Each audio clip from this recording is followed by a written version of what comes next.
ओवैसी जी का साथ देंगे क्या? वो कह रहे हैं जय फिलिस्तीन। मेरी बात सुनिए, आप मेरी बात सुन लीजिए। कैसे एडवोकेट हैं आप? एक मिनट, ओवैसी जी ने गलत कहा है? जय फिलिस्तीन मैं कह रहा हूँ गलत कहा है। ऐसे नारे लगेंगे। इसी से बहुत मोहब्बत है आपको। मेरे देश का सांसद है, मेरे देश का सांसद है। मेरे को तो राहुल गांधी से भी मोहब्बत है, अखिलेश यादव से भी है। एडवोकेट है आप। बिल्कुल एडवोकेट है, तो सीनियर भी है हमारे। एडवोकेट है तो सीनियर भी है। मैं इनसे फिलिस्तीन की बात कर रहा हूँ जो ओवैसी साहब ने बोला है, तो उस पर ये अब कंगना पे पहुंच गई। जब मैं कंगना पे बात करूंगा तो फिर पता नहीं किसके अंगना पहुंचेंगी, ये इन्हें भी नहीं पता। ये ओवैसी जी का साथ देंगे क्या? वो कह रहे हैं जय फिलिस्तीन। मेरी बात सुनिए, आप मेरी बात सुन लीजिए। कैसे एडवोकेट हैं आप? एक मिनट, ओवैसी जी ने गलत कहा है? जय फिलिस्तीन। मैं कह रहा हूँ गलत कहा है। ऐसे नारे लगेंगे। अब पार्लियामेंट में ऐसे नारे लगेंगे। एक मिनट है, मेरी बात सुन लीजिए। आप कितने साल की है? अब पार्लियामेंट में ऐसे नारे लगेंगे। कितनी उम्र है आपकी? 22 साल आपकी उम्र है। वाजपेयी जी जब पार्लियामेंट में थे तो कभी पढ़ा है उसके बारे में, सुना है कभी इतिहास में, हिस्ट्री में?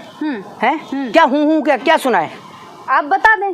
मैं तो बता ही दूंगा। आप पत्रकार किस बात की बनी? जब सब बात मैं बता दूंगा। नारे लगेंगे। जब से मैंने सुना ऐसे नारे कभी नहीं लगे जो अब लग रहे हैं। ओहो, आप तो साल 2014 के बाद जन्म लिया है अपने, है ना? तो आप कहाँ से सुनेंगी? वाजपेयी जी कब प्रधानमंत्री थे, कौन से सन में थे? तो कंगना कहती तो भीख में मिली आजादी, आजादी नहीं होती 14 ये ऐसे अंधभक्त हैं जो एक पॉइंट पर कभी भी टिककर बहस नहीं कर सकते। अब जब मैं इनसे फिलिस्तीन की बात कर रहा हूँ जो ओवैसी साहब ने बोला है, तो उस पर ये अब कंगना पे पहुंच गई। जब मैं कंगना पे बात करूंगा तो फिर पता नहीं किसके अंगना पहुंचेंगी, ये इन्हें भी नहीं पता। ये ऐसे लोग हैं। मैं तो सवाल का जवाब मैं दे रहा हूँ, आप तो सुनना ही नहीं चाह रही।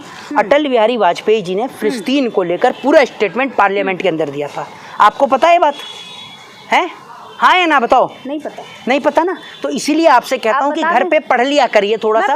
अगर पढ़ा होता तो आप ये बात ही नहीं कहती कि वो जो नारे लग रहे हैं। मेरे को एक बात सुनिए, उन्होंने ये बात साफ तौर पे कही थी कि फिलिस्तीनियों की जिस जमीन पर इन्होंने कब्जा कर रखा है उस जमीन पर छोड़ने का काम करें। तो आप अटल बिहारी वाजपेयी को क्या कहेंगी?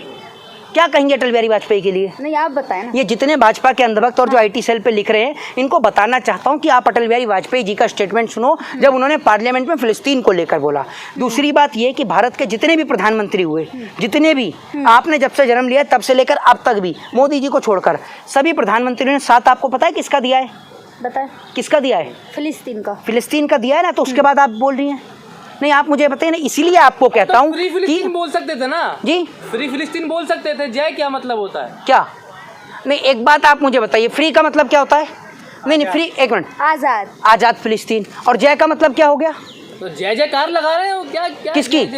नहीं, जय में और फ्री में क्या अंतर है, जरा आप ये तो बता दो। बिल्कुल फ्री दिमाग, जरा बता तो दो मुझे। सब पता है, मैं आप अपना बताइए ना। नहीं, अगर आपको इतना पता होता ना तो आप यहाँ खड़े होकर मेरे से बात करते, वहाँ पीछे से अपना फोन पकड़कर या वहाँ से बात नहीं करते, यहाँ आके बात करो ताकि आप लोगों का चेहरा। जी, ओवैसी से बहुत मोहब्बत है आपको। मेरे देश का सांसद है, मेरे देश का सांसद है। मेरे को तो राहुल गांधी से भी मोहब्बत है, अखिलेश यादव से भी है। एडवोकेट है आप। बिल्कुल एडवोकेट है तो सीनियर भी है हमारे। एडवोकेट है तो सीनियर भी है। किससे? मोदी जी से नहीं है मोहब्बत। मोदी जी भी वकील हैं क्या?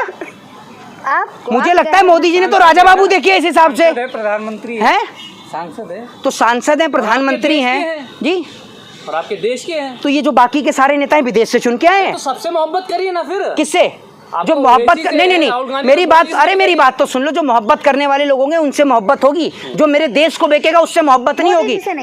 मोदी जी से। मोदी ने रेलवे बेचा, एयर इंडिया बेचा, BSNL बेचा, MTNL बेचा।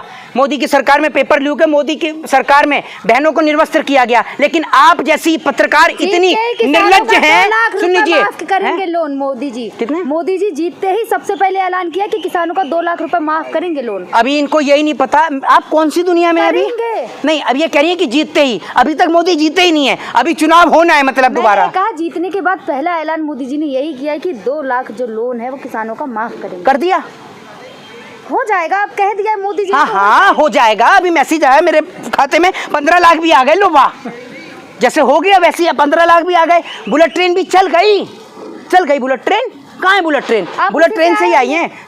नहीं, मैं तो नहीं आई, आप उसी से आई हैं, उसी बुलेट ट्रेन से। और इनके घर के सामने स्मार्ट सिटी बनी हुई है, इनका घर स्मार्ट सिटी में ही है। बुलेट ट्रेन से उतरते स्मार्ट सिटी में घुस जाती हैं। हाँ, स्मार्ट सिटी तो अयोध्या भी थी, तभी तो राम जी को उसमें से पानी टपक रहा है। स्मार्ट सिटी तो दिल्ली भी थी, तभी तो टनल खराब हो गई जिसका उद्घाटन मोदी करके गए। कितनी बेवकूफ है, आपको खुद ही नहीं पता इस बात का। मोदी जी को क्यों ब्लेम ठहरा देते हैं आप हर चीज में? मोदी जी को एक बात, अगर आपको इतनी दिक्कत है मोदी से तो अब मोदी आपका, मुझे मोदी जी से कोई दिक्कत नहीं है। पूरे जब भी मोदी के खिलाफ बोले तब तो इनका मुंह खुल जाता है, फिर कह रही है मोदी से इनको कोई दिक्कत नहीं है।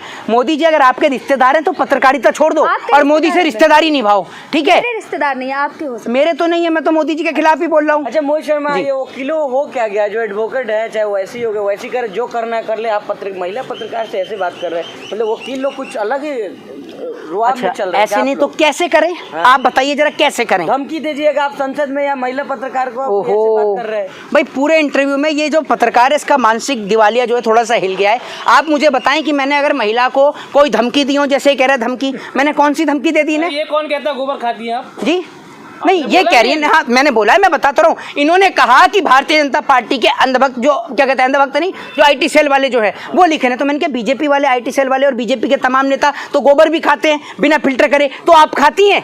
जब आप उनको देखकर सीख रही हैं। जानकार है तो कुछ भी कहिएगा। नहीं तो कह रहे हैं कि जो करना है कर लो, हमको जानकारी है संविधान। तो भैया जानकारी की अटल बिहारी वाजपेयी जी नहीं बोला, मैंने आपकी अभी बताया तो आपको, मैंने अभी बताया आपको। दूसरी बात ये कि वो जो गवार है, नहीं माफ कीजिएगा, सुरेश गंगवार जो है, सुरेश गंगवार जो है, जो नारे लगा रहा है हिंदू राष्ट्र के, मैं उससे पूछना चाहता हूँ कि भाई क्या हुआ जब से मुझे लग रहा है आगरा का और सादरा का पागल खाना बंद हुआ है, आधे से ज़्यादा लोग जो है वो बीजेपी में सदस्यता लेकर बैठ गए हैं। मैं इससे पूछना चाहता हूं कि गंगवार साहब क्या हुआ, कोई दिमाग पर चोट पड़ी है?